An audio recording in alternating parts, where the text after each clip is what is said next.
जय श्री राम। अभी तक मैंने भक्ति की 4 अवस्थाओं का वर्णन अपने पिछले 4 एपिसोड में किया था।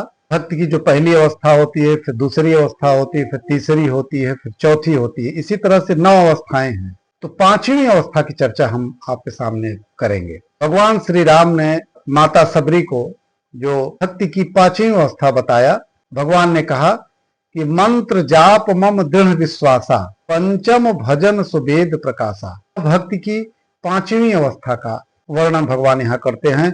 भगवान श्री राम सबरी से कहते हैं कि भक्त दृढ़ विश्वास के साथ मेरा नाम या मंत्र का जाप करे। मंत्र जाप का अर्थ यह है कि भगवान के नाम जैसे राम या रामायण या ओम नमो भगवते वासुदेवाय या श्री कृष्ण या राधा या शिव या श्री हनुमान, रूप सारे एक ही हैं। अगर इन सारे नामों का जो भी नाम आपको पसंद हो, अगर दृढ़ विश्वास के साथ, निष्ठा के साथ, ईमानदारी के साथ अगर आप जपते हैं तो निश्चित रूप से आपको भगवत प्राप्ति होनी ही होनी है। और बिना विश्वास के आप वैसे जपिए। अब अगर आपके मन में, आपके भीतर अगर दृढ़ विश्वास नहीं है तो फिर वो तो केवल शब्द बन के रह जाता है।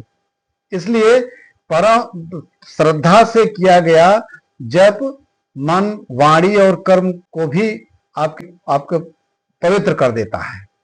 माता सबरी ने राम नाम का जप करते करते ही प्रभु का दर्शन पाई है। उन्हें कुछ नहीं, पढ़ी लिखी नहीं थी, लेकिन भगवान के प्रति इनकी इतनी अटूट श्रद्धा थी, आस्था थी कि वह निरंतर जपती रहती थी और 1000 वर्ष तक उन्होंने भगवान के नाम को जपा, तपस्या की, तब जाकर के भगवान उन्हें दर्शन दिए। श्री हनुमान जी ने राम के नाम को आजीवन, माने भगवान जब ये सुग्रीव के साथ थे, मंत्री थे, तो वहां भी जपते थे।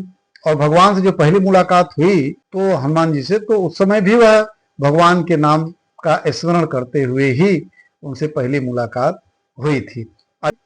अजामिल जी मरते समय अनजाने में ही उनके पुत्र का नाम था नारायण, चिल्लाए और कहे और भगवान उनकी रक्षा की। माने लास्ट में भी, वेदों में भी भगवान के नाम के जप को भक्ति का हृदय कहा गया है। यजुर्वेद में तो कहा गया है कि जपो वह ब्रह्म, जप ही ब्रह्म है और वही परम साधन है। गीता जी में मन मना भव भक्त दो, यानी निरंतर मेरे स्मरण और नाम जप में मन लगाओ। भगवत पुराण में भी यही बात कही गई कि संकीर्तनम यस्य कृतम, भगवान के नाम का कीर्तन ही कलयुग में मोक्ष का मार्ग है।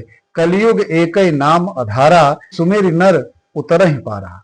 तो भगवान के नाम का स्मरण कलयुग में तो उसका और महत्व है, लेकिन नाम जपने में आपके भीतर दृढ़ विश्वास का होना जरूरी है। और इस तरह से मतलब तमाम सारी चीजें ग्रंथों में भगवान के नाम के स्मरण के बारे में बताई गई हैं। और यह भक्ति जो मन को स्थिर करती है, पापों का क्षय करती है और ईश्वर से सीधा संबंध स्थापित कराती है। इस प्रकार नाम ही साक्षात ब्रह्म है और दृढ़ विश्वास है, उसकी सिद्धि का रहस्य है। इसीलिए तो कहा गया ना कि राम नाम बिनु मुक्ति न होई। जय श्री राम।